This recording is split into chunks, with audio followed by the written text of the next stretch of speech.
दोस्तों अगर आपको ये वीडियो पसंद आए तो वीडियो को लाइक करें, सब्सक्राइब करें और इस घंटे को बजाएं ऑल प्रेस करें हमारी वीडियो सबसे पहले देखने के लिए। हेलो दोस्तों, लेकर आए आपके लिए अब तक की सबसे बड़ी खबर ब्रेकिंग न्यूज बताना चाहूंगा। यूपी पंचायत चुनाव से जुड़ी कुछ खास जानकारी। यूपी पंचायत चुनाव में जाने इस बार कैसे होगा सीटों का आरक्षण, कौन सा गांव किस वर्ग के लिए हो सकता है आरक्षित। बताता चलूं कि यूपी में पंचायत चुनाव की तैयारियां तेज हो गई। प्रशासनिक स्तर के साथ इस चुनाव लड़ने के दावेदार भी मैदान में कूद पड़े हैं। वोटर लिस्ट पुनरीक्षण की घोषणा होने के बाद अब गाँव में इस बार पर चर्चा चल रही है कि कौन सा गाँव आरक्षित होगा और कौन सा नहीं। अभी दावेदार पूरा माहौल इसलिए भी नहीं बना पा रहे हैं क्योंकि उन्हें नहीं मालूम है इस वक्त जो सीट जिस वर्ग के लिए आरक्षित या अनारक्षित है, आगामी चुनाव में वह सीट किस वर्ग के लिए तय होगी। 2015 के पंचायत चुनाव में सीटों का आरक्षण नए सिरे से हुआ था। ऐसे में संभावना जताई जा रही है कि इस बार भी नए सिरे से आरक्षण होगा। आपको बताता चलूं कि जानकारी के मुताबिक वर्ष 2015 के चुनाव के बाद इस बार अब चक्रमानुसार आरक्षण का ये पूरा चक्र होगा। जी हाँ दोस्तों, जो दूसरा चक्र होगा चक्रानुक्रम आरक्षण का अर्थ है कि आज जो सीट जिस वर्ग के लिए आरक्षित है यथासंभव अगले चुनाव में वह सीट उस वर्ग के लिए आरक्षित नहीं होगी। चक्रानुक्रम के आरक्षण के वरीयता क्रम में पहला नंबर आएगा एसटी महिला।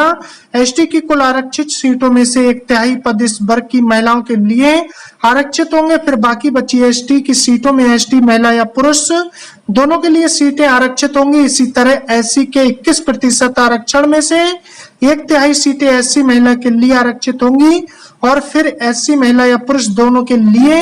आपको बताना चाहूंगा कि उसके बाद ओबीसी के 27% आरक्षण में 1/3 सीटें ओबीसी महिला के लिए तय होंगी। फिर ओबीसी के लिए आरक्षित बाकी सीटें ओबीसी महिला या पुरुष दोनों के लिए और बाकी अनारक्षित में भी पहली 1/3 सीट महिला के लिए होगी।